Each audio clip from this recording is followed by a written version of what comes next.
በትግራይ ለወጣቶች ለውትድርና ጥሪን የሚያቀርቡ የህወሓት ሰዎች ጥሪውን ባቀረቡ በጥቂት ጊዜ ውስጥ ባልታወቁ ሰዎች እየተገደሉ ነው። ይህ ያስፈራው የደብረጽዮን ገብረ ሚካኤል መንግስት በትግራይ ወጣቶችን ለውትድርና የመጥራቱንም ሆነ አፈሳ የማካሄዱን ነገር የኤርትራ የሻዕቢያ ሰራዊት አባላት እንዲሰሩት እያደረገ ነው። በዚህ ላይ የደረሱንን መረጃዎች ሰፋ አድርገን እናቀርብላችኋለን። የአሜሪካው ፕሬዝዳንት ዶናልድ ትራምፕ ከህዳሴው ግድብ ጋር አባዜያቸው እንደገና ተነስቶባቸዋል። በቡድን 7 አባል ሀገራት ጉባኤ ላይ ከግብፁ ፕሬዝዳንት አብዱል ፈታህ አልሲሲ ጋር ተገናኝተው ባወሩበት ጊዜም የኢትዮጵያ ህዳሴ ግድብ በግብፅ ላይ ከፍተኛ ችግር እየፈጠረ ነው ሲሉ ተደምጠዋል። ጤና ይስጥልን ኢትዮ ፍሮንቶች ነን። አብራችሁ ስትቆዩ እነዚህን ጉዳዮች በስፋትና በጥልቀት በመረጃና ትንታኔ ትሰማላችሁ። እስከዛው ቻናላችንን ሰብስክራይብ፣ ላይክ እና ሼር እያደረጋችሁ አብራችሁን ቆዩ። በትግራይ ለወጣቶች ለውትድርና ጥሪን የሚያቀርቡ የህወሓት ሰዎች ጥሪውን ባቀረቡ በጥቂት ጊዜ ውስጥ ባልታወቁ ሰዎች እየተገደሉ ነው። ይህ ያስፈራው የደብረጽዮን ገብረ ሚካኤል መንግስት በትግራይ ወጣቶችን ለውትድርና የመጥራቱንም ሆነ አፈሳ የማካሄዱን ነገር የኤርትራ የሻዕቢያ ሰራዊት አባላት እንዲሰሩት እያደረገ ነው። በትግራይ የጦርነት ስጋቶች አይለዋል። ዜጎች ተስፋ ቆርጠው ጦርነቱንም እየተጠባበቁ ነው።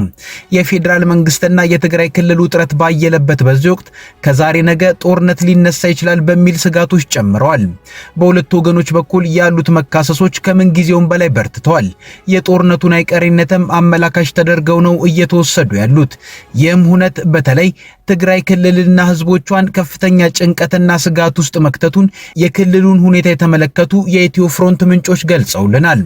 ከ5 ዓመት በፊት ህወሓት ከፌዴራል መንግስት ጋር ያደረገው ጦርነት ከፍተኛ የኢኮኖሚ የፖለቲካዊና ማህበራዊ ቀውስ ውስጥ የከተተው ህዝብ ዳግም ወደ አዲስ ቀውስ የመግባት ስጋት ተስፋ እንዳስቆረጠው ነው እየተሰማ ያለው። አሁን ላይ ህዝቡ በዚሁ ጥረት ምክንያት በተፈጠረው ከባድ የኢኮኖሚ ቀውስ ውስጥ ነው ያለው። በክልሉ የጥሬ ገንዘብ ዝውውር በከፍተኛ ሁኔታ ቀንሶ የለም ከሚባልበት ደረጃ ላይ ደርሷል። በዚህ ምክንያት አብዛኛው ግብይት የሚከናወነው በኦንላይን ትራንስፈር ነው። ይህም ጦርነት ከተጀመረ በድንገት ሊቆም ስለሚችል የክልሉ ነዋሪዎች የሚገበያዩበት ምንም አይነት ገንዘብ ከእጃቸው እንዳይጠፋ ስጋት አለ።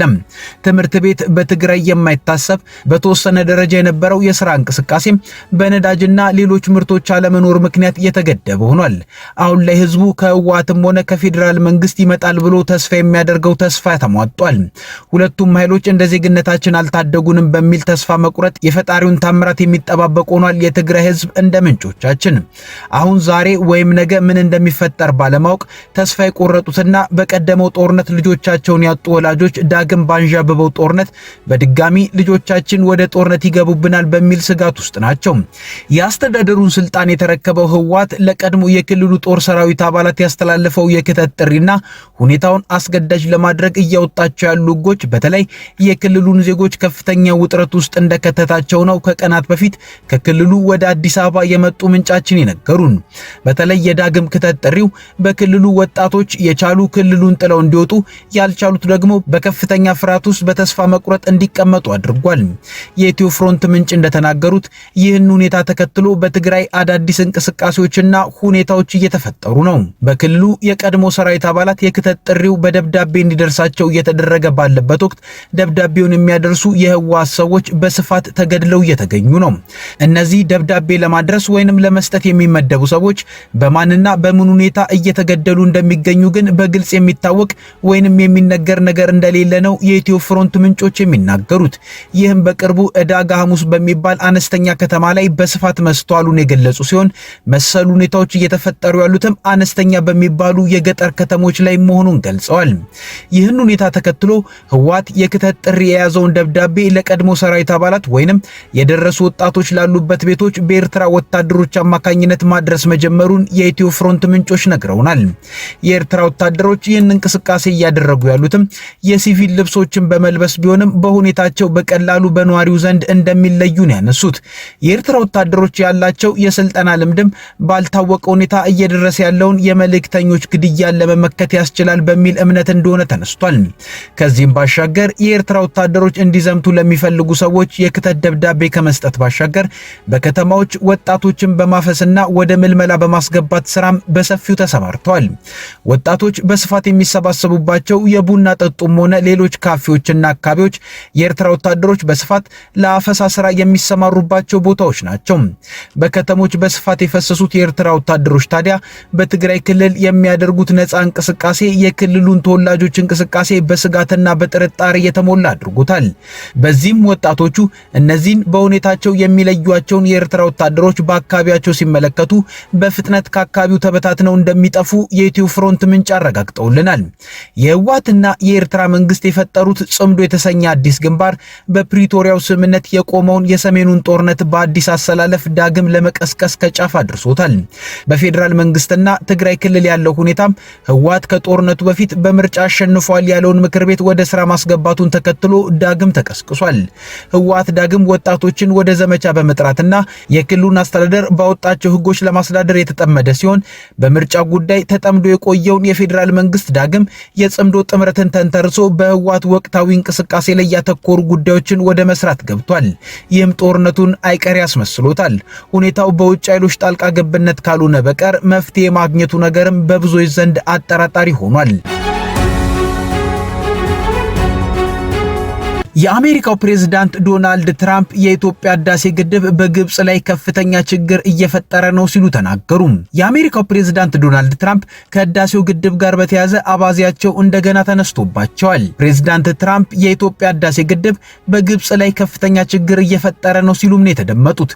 የአሜሪካው ፕሬዝዳንት ዶናልድ ትራምፕ ይህንን ያሉት ፈረንሳይ ከምታስተናግደው የቡድን 7 የመሪዎች ስብሰባ በተጓዳኝ ከግብጹ ፕሬዝዳንት አብዱል ፈታህ አልሲሲ ጋር በተገናኙበት ወቅት ነው። ፕሬዝዳንት ትራምፕ በግድቡ ዙሪያ ግብጽ ኢፍትሃዊ በሆነ ሁኔታ ተስተናግዳለች በማለት ተችተዋል። የግድቡን ውዝግብ ከፕሬዝዳንት ሲሲ ጋር እንደሚወያዩበት የተናገሩት ትራምፕ በግድቡ ዙሪያ በግብጽና ኢትዮጵያ መካከል የተፈጠረውን ውዝግብ ለመፍታት በድጋሚ ጥረት እንደሚያደርጉም ጠቁመዋል። Egypt is respected all over the world, including by me, and our relationship has been very strong personally for a long time, and we're working together. We're helping him with a little dam project that I think you were very unfairly treated, if you want to know, in Ethiopia. But we'll discuss many things, including trade. And we do a lot of business with Egypt, and we'll be discussing that. We'll be discussing the Nile, because the Nile's getting a little emptier than it should be, and that's what we're here to talk about, right? A dam was built in Ethiopia. የአሜሪካው ፕሬዝዳንት ዶናልድ ትራምፕ በታላቁ የኢትዮጵያ ህዳሴ ግድብ ላይ አስተያየትን ሲሰጡ ከ5 ወር በኋላ ለመጀመሪያ ጊዜ መሆኑ ነው። ከዛሬ 5 ወር በፊት የአሜሪካው ፕሬዝዳንት 2 ሳምንት ባልሞላ ጊዜ ውስጥ ብቻ ለ3 ጊዜ በታላቁ የኢትዮጵያ ህዳሴ ግድብ ላይ ተደጋጋሚ ንግግሮችን ሲያደርጉ ነበር። ከዚህም ሲያልፍ የኢትዮጵያ ህዳሴ ግድብ የተሰራው በአሜሪካ ገንዘብ ነው እስከማለት ለእርግጠኝነት የቀረቡ ንግግሮችንም ሲያደርጉም ተደምጠዋል። ዶናልድ ትራምፕ በወቅቱ የሚያደርጓቸው ንግግሮችም በግልጽ ለግብጽ ያደሉ መሆናቸው የሚታዩ ነበር። በዚያም ወቅትም የአሜሪካው ፕሬዝዳንት ኢትዮጵያና ግብጽን ማደራደር ፈልጋለሁ በማለት ደብዳቤ ልከውም ነበር። ደብዳቤው ግን ለግድቡ ባለቤት ኢትዮጵያ የደረሰው በግልባጭ ሲሆን ግልባጩም የተላከው ለመንግስቱ የበላይ ለሆኑት ጠቅላይ ሚኒስትር አብይ አህመድ ሳይሆን ለፕሬዝዳንት ታዬ አጽቀሥላሴ ነው። በሌላ በኩል ከፕሬዝዳንት አብዱል ፈታህ አልሲሲ ጋር ቁጭ ብለው ሲያወሩ ስለ ኢትዮጵያ ሲያነሱ የጠቅላይ ሚኒስትር አብይን ስም እንደማያውቁት የሚያሳብቅ አይነት አነጋገር ሲያደርጉም ታይተዋል። በወቅቱ ግን ፕሬዝዳንት ትራምፕ ታላቁ የኢትዮጵያ ህዳሴ ግድብ በአሜሪካ ገንዘብ ነው የተሰራው ብለው ደጋግመው ላወሩት ነገር ከኢትዮጵያ መንግስት ወዲያው ምላሽን አልተሰጠም ነበር። ጠቅላይ ሚኒስትር አብይ አህመድ ምላሽ የሚሰጡባቸው የተለያዩ መድረኮች ቢኖሩም ነገሩን ባላየ አልፈውታል። የካቲት ወር ላይ በህዝብ ተወካዮች ምክር ቤት በነበራቸው ቆይታ ላይ ግን ለታላቁ የኢትዮጵያ ህዳሴ ግድብ ግንባታ ከአንድም ሀገር የተገኘ ገንዘብ የለም ብለው በገደምዳሜ ምላሽን ሰጥቷል። ከ5 ወር በፊት የአሜሪካው ፕሬዝዳንት ዶናልድ ትራምፕ በህዳሴው ግድብ ላይ ደጋግመው ንግግርን ሲያደርጉ በኢትዮጵያ ላይ የተለየ ጫናን ሊፈጥሩ ይችላሉ የሚል ስጋት ነበር። ነገር ግን የኢራኑ ጦርነት ተነሳና የግድቡ ጉዳይ ከናካቴውም አልተረሳም። ትራምፕ አሁን ስለ ህዳሴው ግድብ ሲያወሩ የኢራን ጦርነት ከተነሳ በኋላም ለመጀመሪያ ጊዜ ነው።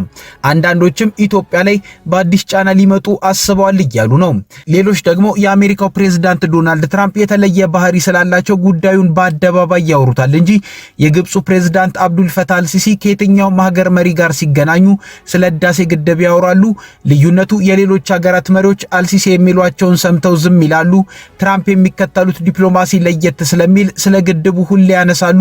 ነገር ግን ኢትዮጵያ በግድቡ ላይ የጠበቀ አቋምን እስካጸናች ድረስ ዶናልድ ትራምፕ የተለየ ነገርን አያደርግም ሲሉም ይደመጣሉ። ከኢትዮ ፍሮንት የዛሬ ጉዳዮቻችን እነዚህ ነበሩ። አብራችሁን ስለቆያችሁ እናመሰግናለን። ቻናላችንን ሰብስክራይብ አድርጉልን። መልካም ጊዜ